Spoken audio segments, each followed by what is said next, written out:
আসসালামু আলাইকুম। সবাইকে স্বাগতম টেনমিন স্কুলের আজকে ম্যাথ ক্লাসে। আপনাদের সাথে আছি আমি নাফিস ইসলাম এবং আজকে আমরা আলোচনা করব জ্যামিতি নিয়ে। তো এই জ্যামিতির জ্যা মানে হচ্ছে আমার ভূমি আর মিতি মানে হচ্ছে পরিমাপ। অর্থাৎ জ্যামিতি বলতে আমরা বোঝাই ভূমির পরিমাপ। এখন এই জ্যামিতি শিখতে গেলে আমাদেরকে জ্যামিতিক বেসিক শেপগুলোর মধ্যে কিছু কিছু শেপগুলো আমাকে জানতে হবে। তো একদম শুরুর যে শেপটা সেটা হচ্ছে আমার রেখা। তো এই রেখা হচ্ছে কয়েকটা বিন্দুর চলার পথ। ধরা যাক এইটা হচ্ছে একটা বিন্দু, এটা হচ্ছে একটা বিন্দু, এটাকে আমি নাম দিলাম এ, এটাকে আমি নাম দিলাম বি। এখন এই এ থেকে বি পয়েন্টে আমি কিন্তু এভাবেও যেতে পারি, আবার এ থেকে বি পয়েন্টে আমি কিন্তু সরাসরিও চলে যেতে পারি। যদি সরাসরি যাই তাহলে আমি যাব হচ্ছে এভাবে, আর যদি একটু ঘুরে ঘেটে যাই তাহলে আমি এই ওয়েতে যেতে পারবো। তাহলে এই যে দুই ভাবে আমি যাচ্ছি, এই যাওয়ার রাস্তার উপর ভিত্তি করে আমি রেখাকে দুই ভাগে ভাগ করতে পারি। একটা হচ্ছে আমার সরল রেখা আর একটা হচ্ছে আমার বক্ররেখা। ওকে,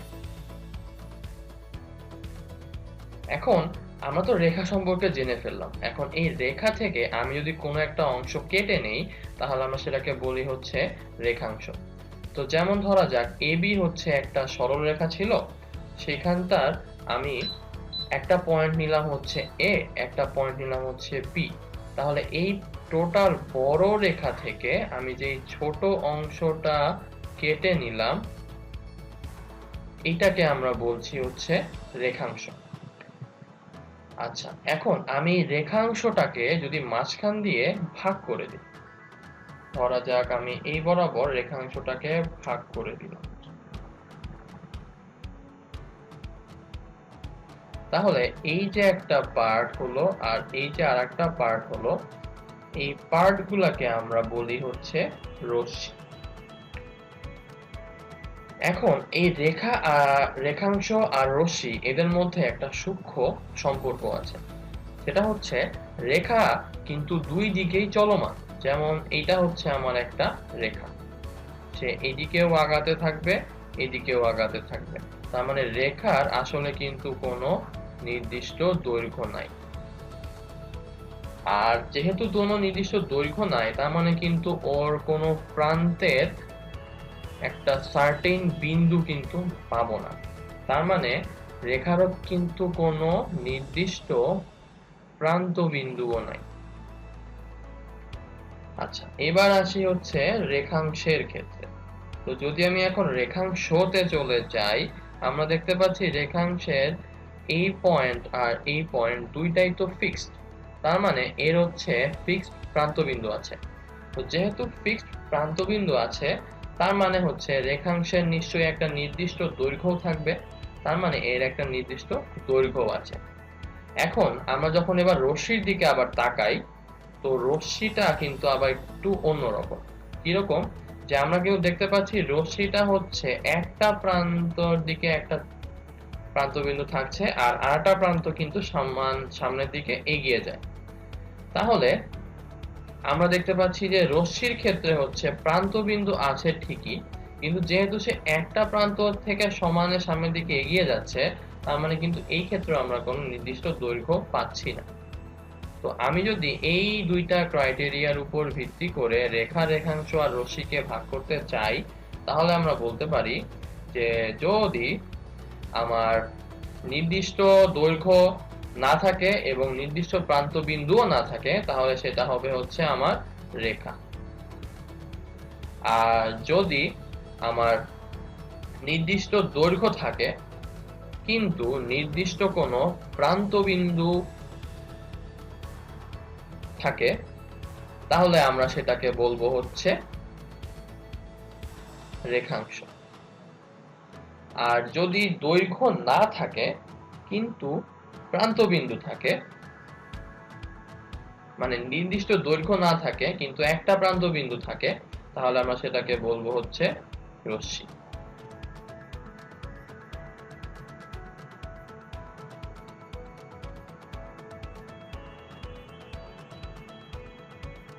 এখন নির্দিষ্ট যদি দৈর্ঘ্য না থাকে কিন্তু একটা প্রান্তবিন্দু আমরা থাকে তাহলে আমরা সেটাকে বলবো হচ্ছে রশ্মি। তাহলে রেখা, রেখাংশ, রশ্মি ব্যাপারটা আসলে আমরা ক্লিয়ার হয়ে গেলাম। এখন এই প্রান্ত বিন্দুটাও কিন্তু রশ্মি আর রেখার ক্ষেত্রে আলাদা আলাদা। যেমন রেখার ক্ষেত্রে কোনো প্রান্তবিন্দুই নাই, রশ্মির ক্ষেত্রে কিন্তু আমার একটা প্রান্তবিন্দু আর রেখাংশের ক্ষেত্রে আমার দুইটা প্রান্তবিন্দু। তাহলে প্রান্তবিন্দুগুলোও কিন্তু ক্লাসিফাইড, একটার জন্য 0টা, একটার জন্য একটা, একটার জন্য হচ্ছে 2টা। তো আশা করি রেখা, রেখাংশ, রশ্মি সম্পর্কে আমরা মোটামুটি ক্লিয়ার। ওকে, তাহলে এবার সামনে আগাই। এখন দুইটা সরল রেখা যদি তির্যকভাবে পরস্পরকে ছেদ করে, তাহলে ছেদবিন্দুতে আমরা যেই জিনিসটা পাই সেটাকে আমরা বলি হচ্ছে কোণ। যেমন ধরা যাক এইটা হচ্ছে একটা সরল রেখা আর এইটা হচ্ছে আরেকটা সরল রেখা। তো তারা দুইজনই এই মাঝের পয়েন্টটাতে গিয়ে ছেদ করলো। তাহলে এই ছেদবিন্দুতে আমি আসলে কোণ পাবো, কিন্তু কোণ কয়টা পাবো সেটা একটা বড় চিন্তার বিষয়। তো দেখতে পাচ্ছি যে এইখানে একটা কোণ উৎপন্ন হচ্ছে, এইখানে একটা কোণ উৎপন্ন হচ্ছে,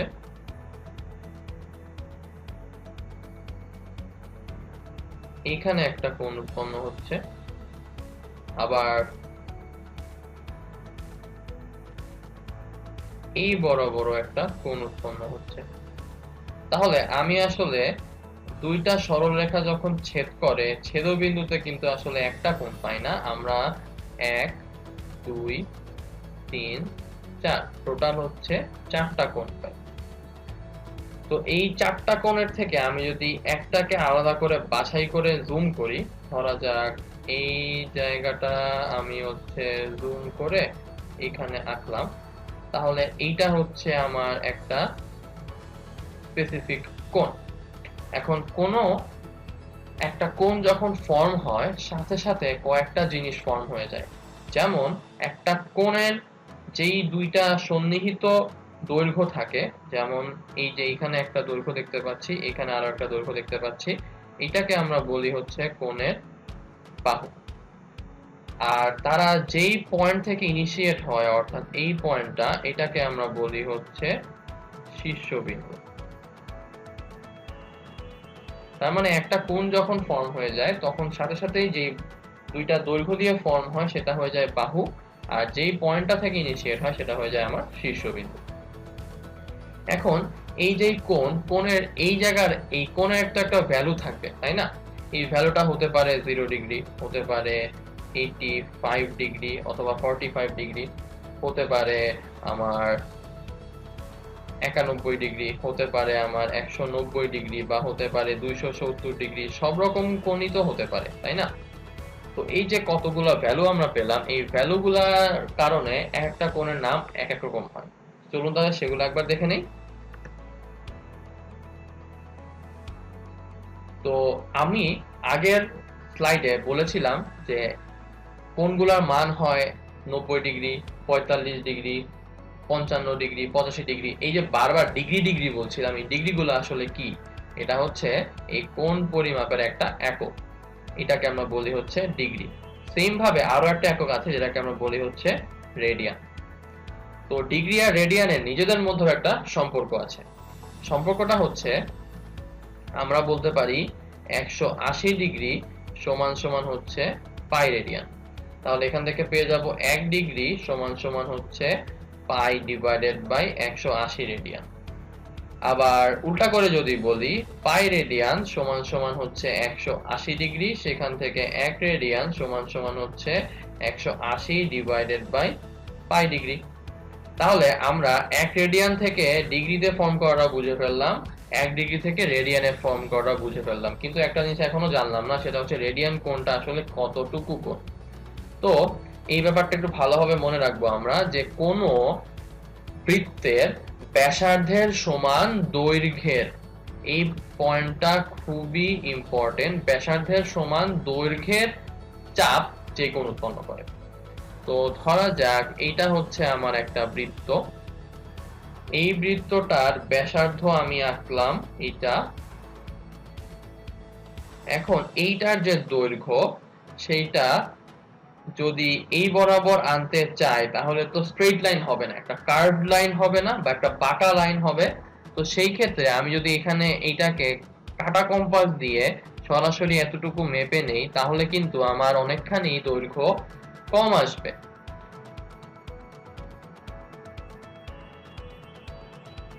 বা কম অ্যাজ ইন হচ্ছে আমার একটা বাঁকা জিনিসের মাঝের দৈর্ঘ্যটা অবভিয়াসলি ওই বাঁকার থেকে তো কমই আসে, তাই না? তো আমার তো এই দৈর্ঘ্যের সমান দৈর্ঘ্যটাই দরকার ছিল, কিন্তু এই দৈর্ঘ্যটা ছিল একটা স্ট্রেইট লাইন, তাই তো? তো স্ট্রেইট লাইনের সমান বাঁকা লাইন নিশ্চয়ই স্ট্রেইট লাইনের থেকে ছোট আসবে। এই কারণে আমরা আসলে এই দৈর্ঘ্যটাকে কাটা কম্পাস দিয়ে না মেপে সুতা দিয়ে মাপি। তো সুতা দিয়ে এখানে ফেলে যে দৈর্ঘ্যটা পাই, সেম দৈর্ঘ্যটা যদি আমি এই বরাবর নেই, তাহলে আসলে ওই পর্যন্ত যায় না, তার থেকে একটু কম আসে। এই পয়েন্টটা গিয়েছিল হচ্ছে দৈর্ঘ্য নিলে, আর এই পয়েন্টটা গেল হচ্ছে আমার সুতার দৈর্ঘ্য নিলে। তাহলে এই যে এই সুতার দৈর্ঘ্যটাকে যদি আমি যোগ করে দেই, তাহলে যে কোণটা পাবো সেটাই হচ্ছে আমার 1 রেডিয়ান কোণ। আর এইটাকে যদি আমি যোগ করতাম তাহলে কিন্তু 1 রেডিয়ান থেকে বেশি কোণ আসতো। তো এই 1 রেডিয়ান কোণ এর সংজ্ঞাটা আমরা আশা করি বুঝতে পারলাম। ওকে, তাহলে এবার ওই যে যেই প্রশ্নটা আগে স্লাইডে করেছিলাম যে এই কোণগুলার বিভিন্ন মানের কারণে আমার এই কোণগুলার নামও পাল্টায় যায়। তো কিরকম ভাবে পাল্টায় চলুন তাহলে সেটা দেখে নেই। তো এই কোণগুলাকে আমরা মোটামুটি 4 ভাগে ভাগ করতে পারি। একটা হচ্ছে সূক্ষ্ম কোণ, একটা হচ্ছে সমকোণ, একটা হচ্ছে স্থূল কোণ, একটা হচ্ছে প্রবৃদ্ধ কোণ। তো এই কোণগুলার সংজ্ঞা চলুন তাহলে এবার একটু জেনে নেই। প্রথমেই আসবে হচ্ছে আমার সূক্ষ্ম কোণ। তো সূক্ষ্ম কোণ হচ্ছে এমন সব কোণ যাদের মান 90 ডিগ্রি অপেক্ষা ছোট। তো 90 ডিগ্রি অপেক্ষা ছোট মানে কি? 0 ডিগ্রি থেকে শুরু করে 89.999 যতদূর পর্যন্ত যাওয়া যায়, যতগুলা কোণ আসবে সবাইকে আমরা বলবো হচ্ছে সূক্ষ্ম কোণ। তো এখন যদি কোনো কোণ 90 ডিগ্রির সমান হয়ে যায় তাহলে আমরা তখন তাকে কি বলবো? যদি কোনো কোণ 90 ডিগ্রির সমান হয়ে যায় তখন আমরা সেটাকে বলবো হচ্ছে সমকোণ। পরেরটা যাই।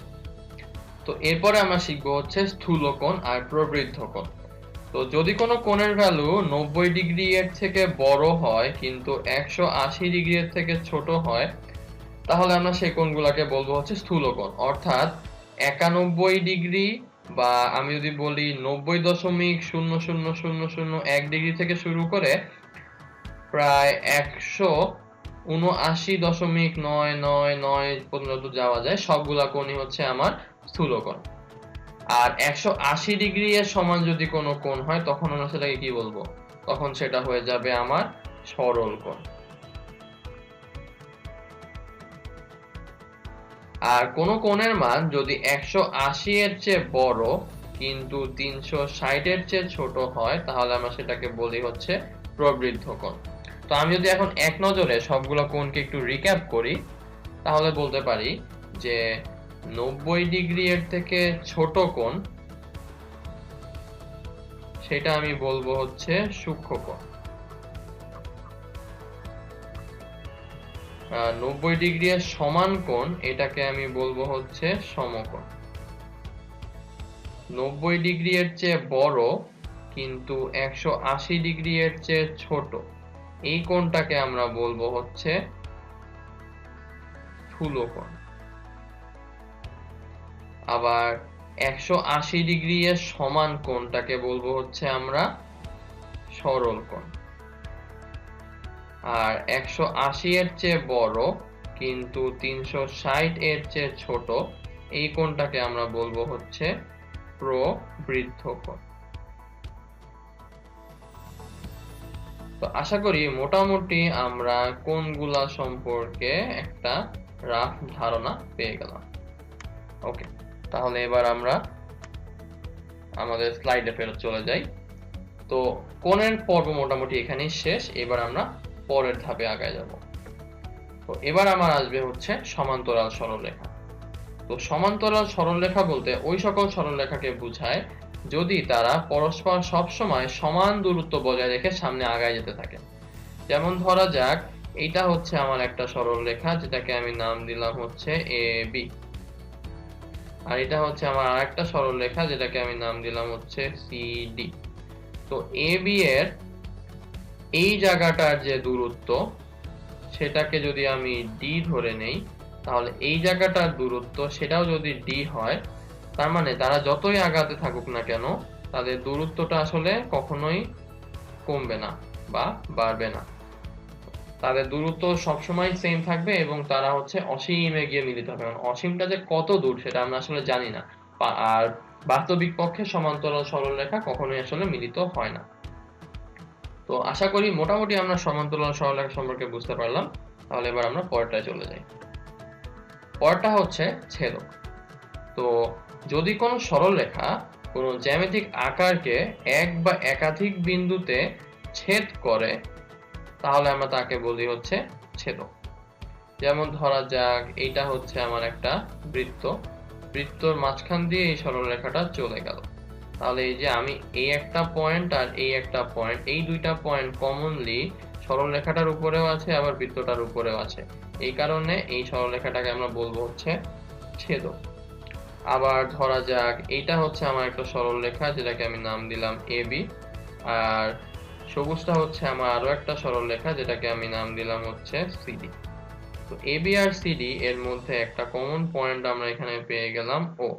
তাহলে এই ও পয়েন্টটা হচ্ছে এদের কমন পয়েন্ট, যেই কারণে আমরা এবি সরলরেখাটাকে সিডি এর ছেদক বলতে পারি, আবার এই সিডি সরলরেখাটাকে আমরা এবি এরও ছেদক বলতে পারি। ওকে, তাহলে এবার পরেরটায় যাই। এবার আমরা শিখবো হচ্ছে স্পর্শক। তো স্পর্শক হচ্ছে এমন একটা সরলরেখা যারা কোনো একটা জ্যামিতিক আকারকে একটা মাত্র বিন্দুতেই স্পর্শ করবে। তো স্পর্শ করা মানে জাস্ট টাচ করে চলে যাওয়া। ছেদকের ক্ষেত্রে ব্যাপারটা হচ্ছে তারা এক বা একাধিক বিন্দুতে ছেদ করবে, কিন্তু স্পর্শের ক্ষেত্রে ব্যাপারটা হচ্ছে তারা একটা বিন্দুতেই স্পর্শ করবে। যেমন ধরা যাক এই বৃত্তটার সাথে এই সরলরেখাটার সম্পর্কটা যদি আরো একটু ভিতরের দিকে হতো তাহলে কিন্তু তারা ছেদক হয়ে যেত। যেহেতু একদম বাইরে একটা মাত্র পয়েন্টের সাথেই তাদের সম্পর্ক হয়েছে, তার মানে একটা মাত্র কমন পয়েন্টই আছে, এই কারণে এই সরলরেখাটাকে আমরা বলবো এই বক্ররেখাটার বা এই বৃত্তটার একটা স্পর্শক। ওকে, পরেরটায় যাই। তো এবার আমরা শিখবো হচ্ছে একান্তর কোণ। তো একান্তর কোণ মানে হচ্ছে যদি কোনো সমান্তরাল সরলরেখা দ্বয়ের সাথে কোনো একটা সরলরেখা তির্যকভাবে মিলিত হয় বা ছেদ হয়, তাহলে তাদের এই ছেদবিন্দুগুলোতে বিপরীত পার্শ্বে আমরা দুইটা কোণ পাই।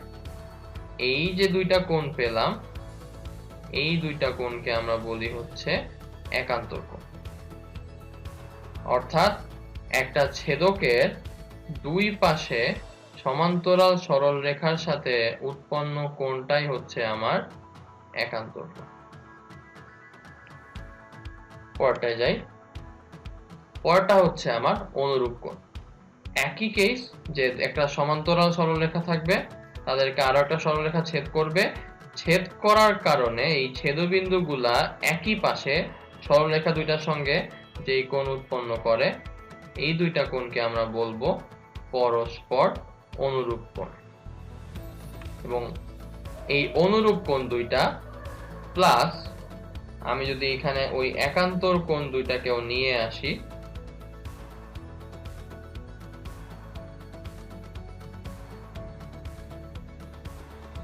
এই অনুরূপ কোণ দুইটা পরস্পর সমান হবে, অর্থাৎ লাল দাগানো কোণ দুইটা পরস্পর সমান হবে, আবার এই নীল দাগানো কোণ দুইটাও পরস্পর সমান হবে। তার মানে আমরা একটা স্টেটমেন্ট এখানে দিতেই পারি যে একান্তর কোণ দ্বয় সমান এবং অনুরূপ কোণ দ্বয়ও আমার সমান।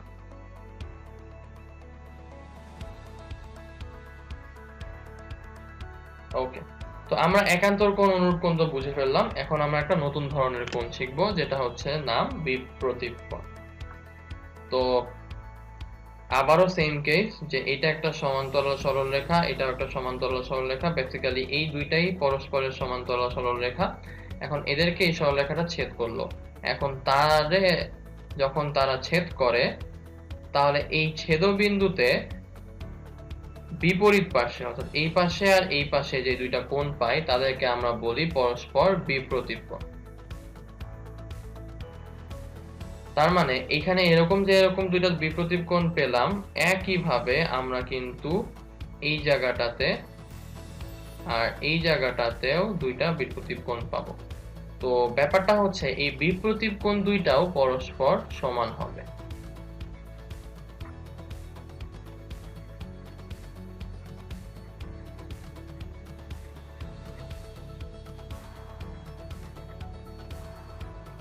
তো আশা করি আমরা বুঝতে পারলাম তিনটা কোণই। তাহলে এবার আমরা একটু রিক্যাপ করি। তো ধরা যাক এইটা হচ্ছে আমার দুইটা সমান্তরাল সরলরেখা। আমি নাম দিয়ে দেই সরলরেখা দুইটার। প্রথমটা হচ্ছে আমার এ বি, পরেরটা হচ্ছে আমার সি ডি। তো এই সমান্তরাল সরলরেখা দুইটাকে এই লাল রঙের একটা সরলরেখা ছেদ করে গেল। নাম দিলাম হচ্ছে ই আর হচ্ছে এফ। ছেদ করলো কোন কোন বিন্দুতে? যে এবি সরলরেখাটাকে তারা ছেদ করলো হচ্ছে এম বিন্দুতে, আর সিডি সরলরেখাটাকে তারা ছেদ করলো হচ্ছে এন বিন্দুতে। তাহলে আমি হচ্ছে এইখানে কতগুলা কোণ পাবো। প্রথম কোণটা হবে হচ্ছে এইটা আর এইটা। তো মাত্রই শিখে আসলাম এরা হচ্ছে একান্তর কোণ। তার মানে হচ্ছে কোণ A M N is equal to হচ্ছে কোণ এম এন ডি, একান্তর কোণ বলে। আবার আরো একটা জোড়া আমি কোণ পাবো, যেটা হচ্ছে এই কোণটা আর এই কোণটা। তাহলে হচ্ছে কোণ এফ এম বি আর হচ্ছে কোণ এম এন ডি। তার মানে হচ্ছে এই দুইটা কোণ সমান হবে, কারণ এরা হচ্ছে আমার অনুরূপ কোণ।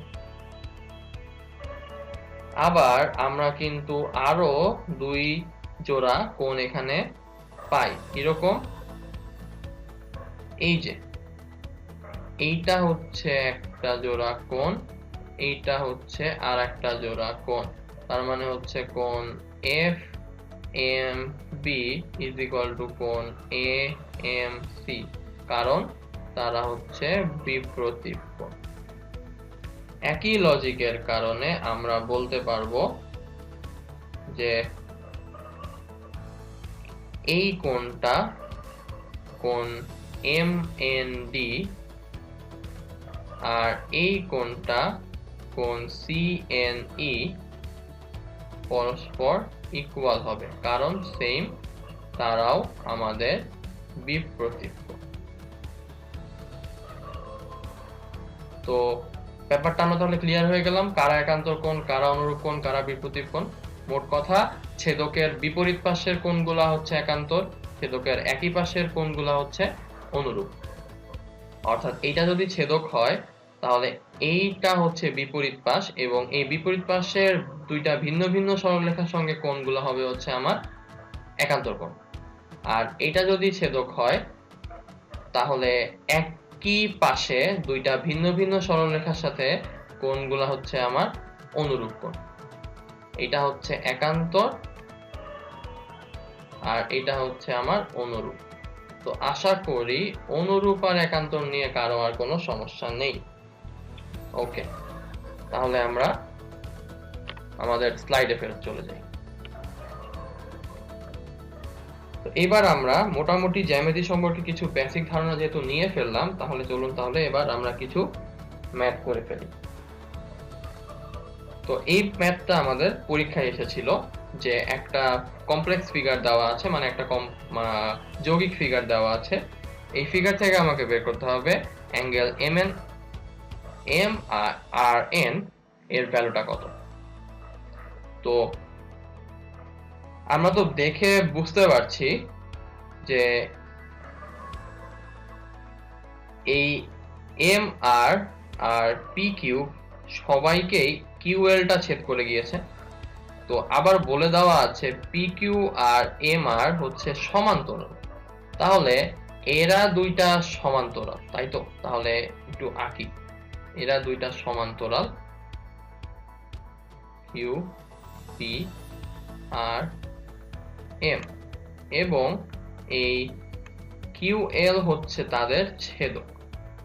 তাহলে কিউ এল যদি তাদের ছেদক হয় তাহলে এই অ্যাঙ্গেলটা আর এই অ্যাঙ্গেলটা ইকুয়াল হবে।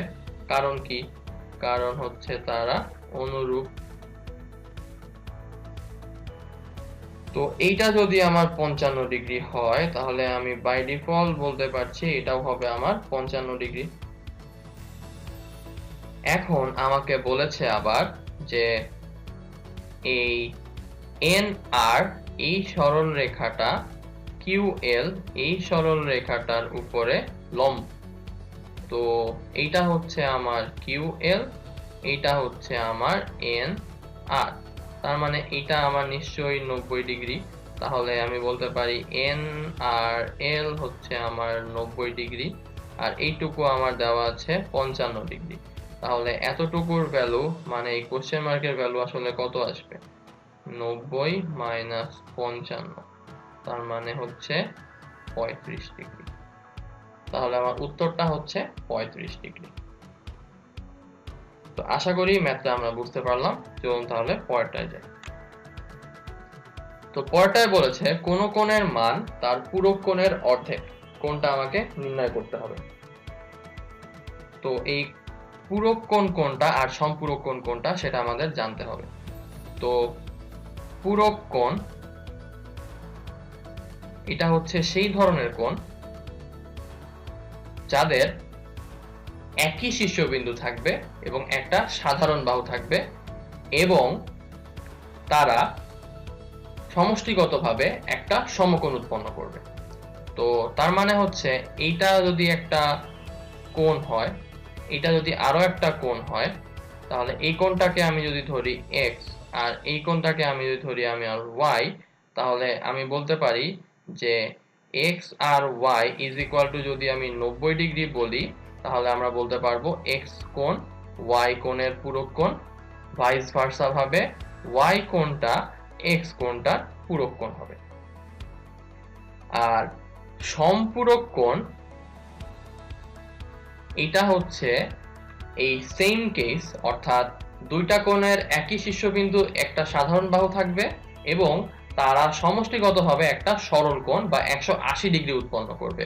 অর্থাৎ একই ভাবে আমি যদি বলি যে x plus y is equal to যদি 180 ডিগ্রি হয় তাহলে x কে y এর সম্পূরক কোণ বলবো, আবার y কে x এর আমি সম্পূরক কোণ বলবো। তো আশা করি পূরক কোণ আর সম্পূরক কোণের ব্যাপারটা আমরা বুঝতে পারলাম। তো তাহলে এই কোশ্চেনটায় বলেছে যে কোনো একটা কোণের মান তার পূরক কোণের অর্ধেক। তো আমি ধরে নিচ্ছি যে যেই কোণটাকে আমি বের করতে চাই তাকে আমি x বলি। তাহলে আমার বের করার কোণটা হচ্ছে x, তাহলে তার পূরক কোণের মান কত আসবে? তো তার পূরক কোণটাকে যদি আমি ধরি y, তাহলে x প্লাস y বলতে পারবো 90 ডিগ্রি, কারণ তারা পূরক কোণ। তাহলে এই y এর মান কত আসবে? 90 মাইনাস x। তাহলে এই y এর জায়গায় আমি বসিয়ে দেই হচ্ছে 90 মাইনাস x। তো বলেছে যে কোন কোণের মান অর্থাৎ x এর মান তার পূরক কোণের অর্থাৎ 90 মাইনাস x এর অর্ধেক। তাহলে এইটা ইজ ইকুয়াল টু হচ্ছে আমি x বলতে পারি। তাহলে এখান থেকে পেয়ে যাই যে 2x is equal two 90 minus x, তার মানে হচ্ছে 3x is equal two 90 degree, x is equal two 30 degree. তাহলে কোণটার মান হচ্ছে আমার 30 ডিগ্রি। তাহলে এটার পূরক কোণ আসবে কত? 90 মাইনাস 30 অর্থাৎ 60 ডিগ্রি। আশা করি ম্যাথটা আমরা বুঝতে পারলাম। তাহলে এবার চলুন পরের ম্যাথে চলে যাই। পরের ম্যাথে বলেছে যে 253 ডিগ্রি কোণকে কি কোণ বলে? তো 253 ডিগ্রি মানে আসলে সে 180 এর চেয়ে বড়, কিন্তু আবার সে হচ্ছে 360 এর চেয়ে ছোট। তার মানে এই কোণটা হবে হচ্ছে আমার প্রবৃদ্ধ কোণ। তো পরেরটায় বলেছে একটা সরলরেখার উপর লম্ব অঙ্কন করলে কয়টা সমকোণ পাওয়া যায়। তো তাহলে একটা সরলরেখা নিলাম, এই সরলরেখাটার উপরে আমি একটা লম্ব অঙ্কন করলাম। তাহলে এখানে একটা পাবো 90 ডিগ্রি, এখানে একটা পাবো 90 ডিগ্রি। তাহলে এটা হচ্ছে একটা সমকোণ, এটা হচ্ছে একটা সমকোণ। তাহলে মোট কয়টা সমকোণ পেলাম? দুইটা। তাহলে অ্যান্সার হচ্ছে 2।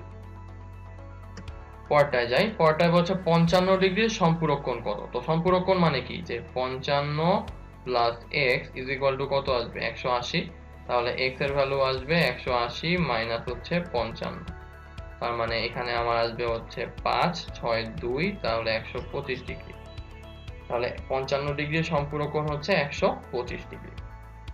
পরটায় যাই। পরটায় বলেছে দুইটা লাইন একে অন্যের থেকে 2 মিটার দূরে সমান্তরাল ভাবে চলে যাচ্ছে। তো এরা একে অন্যের সাথে কত মিটার দূরে মিলিত হবে। তো সমান্তরাল ভাবে যেহেতু চলে যাচ্ছে, তাহলে কি তারা আদৌ কখনো মিলবে? অবশ্যই না। তাহলে অ্যান্সার হচ্ছে কখনোই না। পরটায় যাই। পরটায় বলেছে দুই সমকোণ অপেক্ষা বড়। তো দুই সমকোণ মানে কি, 90 ইন্টু হচ্ছে 2, তার মানে হচ্ছে 180 ডিগ্রি। তার মানে 180 ডিগ্রি এর চেয়ে বড় এবং 4 সমকোণ অপেক্ষা ছোট। তার মানে 90 ইন্টু হচ্ছে 4 অর্থাৎ 360 ডিগ্রি। তাহলে 360 ডিগ্রি এর চেয়ে ছোট। এই দুইটা ক্রাইটেরিয়া মেনটেন করে কারা? প্রবৃদ্ধ কোণ মেনটেন করে না। তার মানে সেই কোণটাকে আমরা বলবো হচ্ছে প্রবৃদ্ধ কোণ। পরটায় যাই। পরটায় বলেছে একটা সরল রেখা এবং আরেকটা রশ্মি মিলিত হয়ে যে সন্নিহিত কোণ উৎপন্ন করে তার সমষ্টি কত। তাহলে ধরে নিলাম এটা হচ্ছে একটা সরল রেখা আর এটা হচ্ছে একটা রশ্মি। তো এরা পরস্পর মিলিত হলো। তাহলে এই দুইটা কোণ উৎপন্ন হয়। তাহলে এই কোণটা আর এই কোণটা হচ্ছে আমার এমন দুইটা কোণ যাদের একটা সাধারণ বাহু আমরা দেখতে পাচ্ছি, যে এইটা একটা শীর্ষবিন্দু দেখতে পাচ্ছি সাধারণ। আবার যেহেতু একটা সরল রেখার সঙ্গে মিলিত হচ্ছে, তার মানে একটা সরল রেখায় আসলে কত ডিগ্রি কোণ উৎপন্ন হয়, 180 ডিগ্রি। তার মানে এই কোণটাকে যদি ধরি x, এই কোণটাকে যদি ধরি y, তাহলে x plus y is equal two 180 degree হবে। তার মানে তারা আসলে যেই কোণ উৎপন্ন করে তাদের সমষ্টি কত আসবে, 180 ডিগ্রি, অর্থাৎ তারা সম্পূরক কোণ। ওকে, পরেরটাই যাই। এবার আমাকে বলছে যে কোনো ঘড়ির কাঁটাতে যখন 5টা 10 বাজে তখন ঘন্টার কাঁটা আর মিনিটের কাঁটার মধ্যবর্তী কোণ নির্ণয় করতে হবে। তাহলে ধরে নিলাম এইটা হচ্ছে আমার একটা ঘড়ি। তাহলে ঘড়ির নাম্বারিং করি, 12 1 2 3 4 5 6 7 8 9 10 11 12। এখন আমাকে বলছে যে যখন ঘড়িতে 5টা 10 বাজে, এটা হচ্ছে 5টা বাজে, আর এইটা হচ্ছে 5টা 10 বাজে। তাহলে আমাকে বের করতে হবে এই যে 5টা 10 বাজলে এদের মধ্যবর্তী কোণ কত।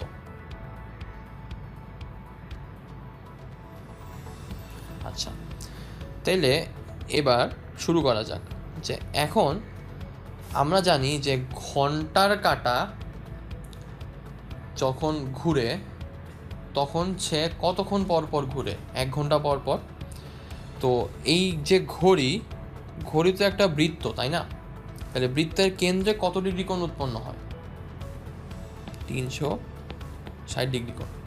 এখন এই ঘড়ির কেন্দ্রেও তার মানে 360 ডিগ্রি কোণ উৎপন্ন হবে। তাহলে ঘড়িটাকে আমরা যে কয়টা ভাগে ভাগ করতেছি, তাহলে প্রত্যেকটা ঘন্টার মধ্যে কি ততগুলো কোণ থাকবে না? মানে আমি বলতে চাচ্ছি যে এই 12 থেকে 1 যাইতে গেলে এখানে একটা কোণ থাকতেছে, এই যে এই কোণটা।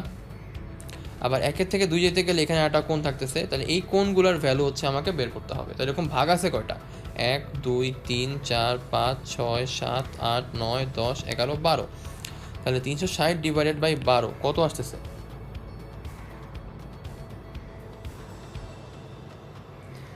তার মানে এই যে এক একটা ভাগে হচ্ছে আমার 30 ডিগ্রি কোণ করে আছে। তাহলে যে ঘন্টার কাঁটা সে 1 ঘন্টা পর 30 ডিগ্রি ঘুরে, আর যে মিনিটের কাঁটা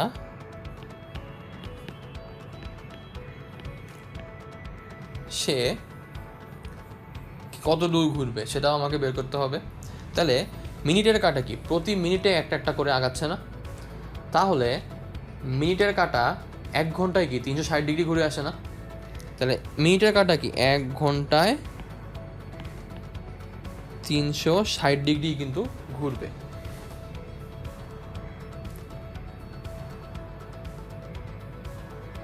তাইলে সে 60 মিনিটে 360 ডিগ্রি ঘুরবে। তাহলে আমি যদি এখন চিন্তা করি সে 60 মিনিটে ঘুরবে 360 ডিগ্রি,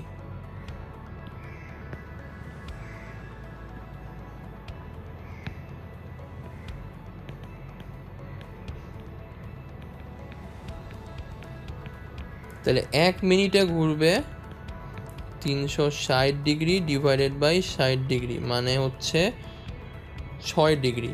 তাহলে 10 মিনিটে ঘুরবে 6 ডিগ্রি ইন্টু হচ্ছে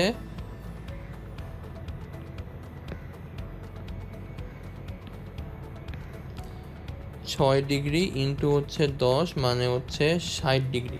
তার মানে যখন 5টা 10 বাজবে, মানে কি 5টা বেজে 10 মিনিট, ততক্ষণে এই মিনিটের কাঁটাটা হচ্ছে 60 ডিগ্রি চলে আসবে। কোত্থেকে 60 ডিগ্রি? এই যে 12টা ছিল, এই 12 থেকে 60 ডিগ্রি আসবে। আবার তাহলে ঘন্টার কাঁটাটা কত ডিগ্রি আসবে? তাহলে ঘন্টার কাঁটাটা প্রতি ঘন্টায় 30 ডিগ্রি করে আগায়। তার মানে সে 60 মিনিটে আগায় হচ্ছে 30 ডিগ্রি। তাহলে 10 মিনিটে 1 মিনিটে আগাবে কত?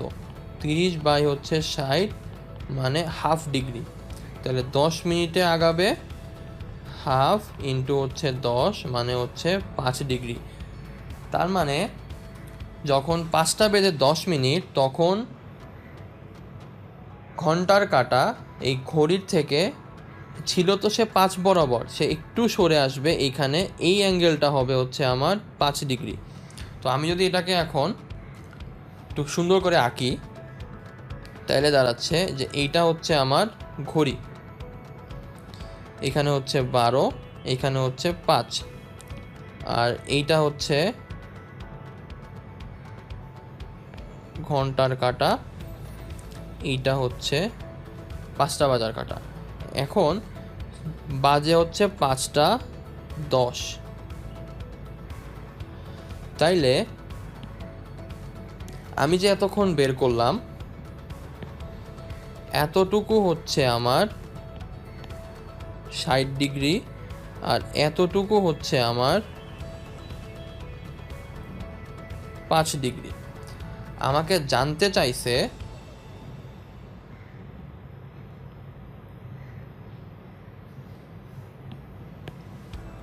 যে এই অ্যাঙ্গেলটা কত, মানে হলুদ রঙের কাঁটা দুইটার মধ্যবর্তী অ্যাঙ্গেলটা কত। তাইলে যখন 5টা বাজে, কাটায় কাটায় 5টা, তখন অ্যাকচুয়ালি কত ডিগ্রি হয়?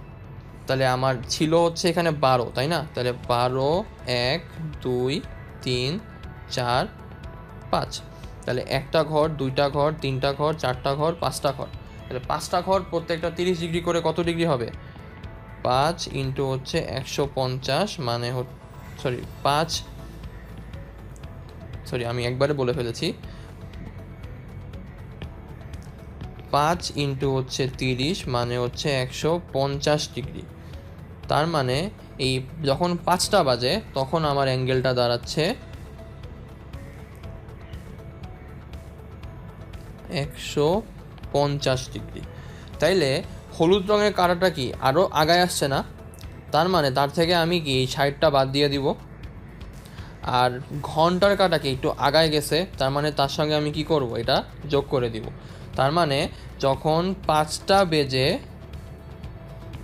10 মিনিট তখন তাদের মধ্যবর্তী কোণ হচ্ছে 150 মাইনাস 60 প্লাস হচ্ছে 5, তার মানে 95 ডিগ্রি।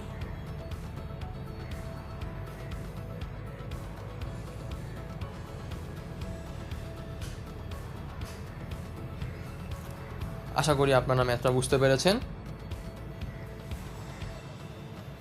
পরেরটাই যাই। তো এবার আমাকে বলছে যখন 2টা বেজে 15 মিনিট, তাইলে আমরা আগের মতোই করি আবার, যে এইবার হচ্ছে একটা ঘড়ি নিলাম, ঘড়ির এখানে হচ্ছে 12, এখানে হচ্ছে 2, মাঝে 1 আছে। তাহলে 2টা বেজে যখন 15 মিনিট, তাহলে আমাকে আগে 2টার মধ্যবর্তী কোণ বের করতে হবে। তো যখন 2টা বাজে তখন অ্যাকচুয়ালি কয়টা ঘর যাচ্ছে? 2টা ঘর। তাহলে 2টা ঘরে ঘন্টার কাঁটা কত দূর যাবে? 30 ইন্টু হচ্ছে 2 মানে হচ্ছে 60 ডিগ্রি যাবে। আর মিনিটের কাঁটা কত দূর যাবে? যখন 2টা বেজে 15 মিনিট তখন মিনিটের কাঁটা অ্যাকচুয়ালি কী করতেছে, যে এখানে 3 ছিল সে মিনিটের কাঁটা এইখানে চলে আসছে, আর এই ঘন্টার কাঁটাও কিন্তু একটু নিচে নেমে যাবে। তাহলে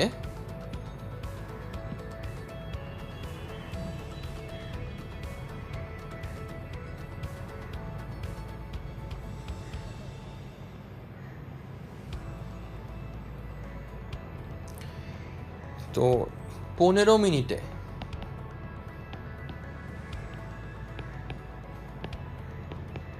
ঘন্টার কাঁটা কত দূর যাবে আর মিনিটের কাঁটা কতটুকু যাবে সেটা হচ্ছে আমাকে বের করতে হবে। তাহলে আমরা কি জানি যে 60 মিনিটে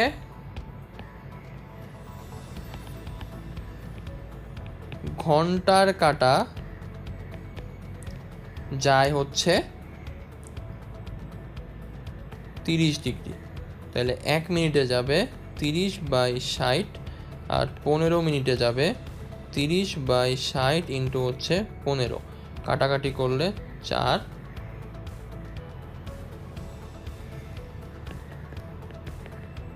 7.5 ডিগ্রি। তার মানে ঘন্টার কাঁটা 7.5 ডিগ্রি আগাবে। তাহলে আমরা কিন্তু এই ম্যাথটা ইজিলি করতে পারি। কিভাবে? আমরা জানি কি এতটুকুর ডিস্টেন্স হচ্ছে 30 ডিগ্রি। তাহলে যখন 2টা বেজে 15 মিনিট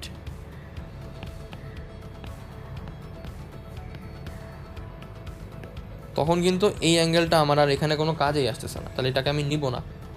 তাহলে যখন এই 2 আর 3-এর মধ্যবর্তী অ্যাঙ্গেল হচ্ছে 30, তাহলে যখন 15 মিনিট তখন কিন্তু এই মিনিটের কাঁটা 3 বরাবর থাকে, তার মানে মিনিটের কাঁটা কিন্তু এক্স্যাক্টলি 3 বরাবর আছে। তাহলে যখন এই 30 ডিগ্রিটা মাপছিলাম তখন কি ছিল, যে ঘন্টার কাঁটা এক্স্যাক্টলি 2 বরাবর, যদি লালটা দিয়ে কাকি, ঘন্টার কাঁটা এক্স্যাক্টলি 2 বরাবর থাকলে আর মিনিটের কাঁটা এক্স্যাক্টলি 3 বরাবর থাকলে তখন তাদের মধ্যবর্তী অ্যাঙ্গেল থাকবে কত? 30 ডিগ্রি।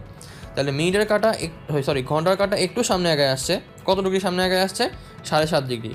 তার মানে কি এই 30 ডিগ্রি থেকে আমি যদি এই 7.5 ডিগ্রিটা বাদ দিয়ে দেই তাইলে কিন্তু আমি পেয়ে যাচ্ছি যে 2টা 15 যখন বাজবে তখন ঘন্টার কাঁটা আর মিনিটের কাঁটার মধ্যবর্তী কোণ কত আসবে। তার মানে আমার উত্তর 30 - 7.5 মানে 22.5 ডিগ্রি। আশা করি আপনারা ম্যাথটা বুঝতে পেরেছেন। আজকে আমাদের এই পর্যন্তই। ধন্যবাদ।